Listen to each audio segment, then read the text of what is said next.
આજે મહાશિવરાત્રિનું દિવ્ય પર્વ છે। અહીં તિલકવાડામાં બધા જ મંદિરોમાં તિલકેશ્વર મહાદેવ છે। અહીં પ્રાચીન હજારો વર્ષ જૂનું સ્કંદ પુરાણમાં ઉલ્લેખિત તીર્થ છે। નજીકમાં મણિનાગેશ્વર મહાદેવ છે, નર્મદા મંદિરમાં છે શિવલિંગ, અને મારુતિ મંદિરમાં રામેશ્વર મહાદેવનું। બધી જ જગ્યાએ શિવરાત્રિનો મોટો ઉત્સવ અત્યારે ચાલી રહ્યો છે બધી જગ્યાએ। આજે સાંજે 5:04 મહાશિવરાત્રિ શરૂ થાય છે અને આવતીકાલે સાંજે 5:34 સુધી મહાશિવરાત્રિનું પર્વ અહીં ઉજવવામાં આવશે। અહીં અનેક ભાવિક ભક્તો ઉપવાસ કરીને ભગવાન શિવને પુષ્પોથી, બિલ્વપત્રથી, જલ ચઢાવીને, પૂજા કરીને, દૂધ ચઢાવીને આરાધના કરી રહ્યા છે। બધી જ જગ્યાએ ઓમ નમઃ શિવાયના મંત્ર જપ કરતા અનેક વ્યક્તિઓ જોવા મળે છે। આ મહાશિવરાત્રિના પર્વએ અહીં આગળ નર્મદા તટે નર્મદે હર કહેવામાં આવે છે, એટલે કે મા નર્મદાના નામની પાછળ વિશેષતઃ ભગવાન શિવની પુત્રી હોવાને લીધે હર શબ્દ લાગે છે। હર એટલે ભગવાન શિવ, તો એ ભગવાન શિવ આશુતોષ છે। નાની અમથી પ્રાર્થનામાં અને નાના અમથી પૂજામાં પ્રસન્ન થઈને વરદાન આપતા હોય છે।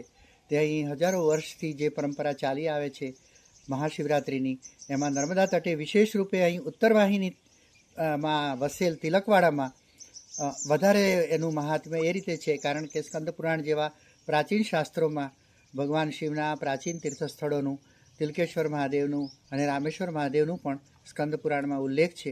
બધા જ ભાવિક ભક્તોને મહાશિવરાત્રિના અનેક આશીર્વાદ। ભગવાન શિવ સર્વનું મંગલ કરે। સમાપન હું એક સ્વામી વિવેકાનંદ ભગવાન શિવની સ્તુતિનો એક શ્લોક ગાતા હતા એનાથી કરીશ। ગાત્રમ ભસ્મ સિતમ, સિતમ ચ હસિતમ, હસ્તે કપાલમ સિતમ, ખટ્વાંગમ ચ સિતમ, સિતશ્ચ વૃષભ, કર્ણે સિતે કુંડલે, ગંગા ફેન સિતા જટા પશુપતે, ચંદ્ર સિતૌ મૂર્ધની, સોયમ સર્વસિતૌ દદાત વિભવમ, પાપક્ષયમ શંકર। હરિ ઓમ, ઓમ નમઃ શિવાય। હર હર મહાદેવ। શિવરાત્રિ, શિવ એટલે એ જે આપણને પોતાની ઓળખ કરાવે। શાસ્ત્ર કહે છે કે શિવ વગર દરેકે દરેક જીવ એ સૌ સમાન છે। તો સૌ સમાનની તો ઓળખ કઈ રીતે હોય? આપણે કહીએ છીએ ને કે નનામી, પણ એ નનામીને જે નામ મળ્યું એ કયા કારણે મળ્યું, કેમ આ પૃથ્વીલોક પર આ સ્વરૂપ મળ્યું અને શું પ્રાપ્ત કરવા માટે આપણે આવ્યા છીએ, એનો પથદર્શક એટલે કે ભગવાન મહાદેવ। અને એ ભગવાન મહાદેવની આરાધનાનો આ સુંદર દિવસ એટલે મહાશિવરાત્રિ।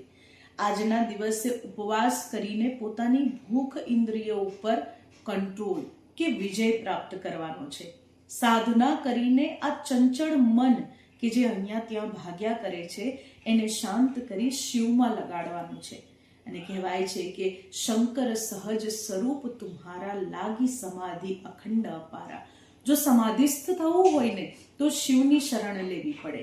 એટલે આજના દિવસને વધુમાં વધુ સાધનામાં વ્યતીત કરો અને ભગવતીમાં નર્મદાના પાવન કિનારે સ્થિત શ્રી અર્ચનાધામ શ્રી રમણેશ્વર મહાદેવ મંદિરના પ્રાંગણમાં પણ આજે અમે સર્વ સાધનામાં જોડાઈ રહ્યા છે। એના સાથે સાથે દરેકે દરેક સમાજના એક મનુષ્ય માટે પ્રાર્થના કરી રહ્યા છે કે એ પણ આ ચંચળ મનને કંટ્રોલ કરીને શિવના જેમ સહજ સમાધિસ્થ થાય। હર હર મહાદેવ।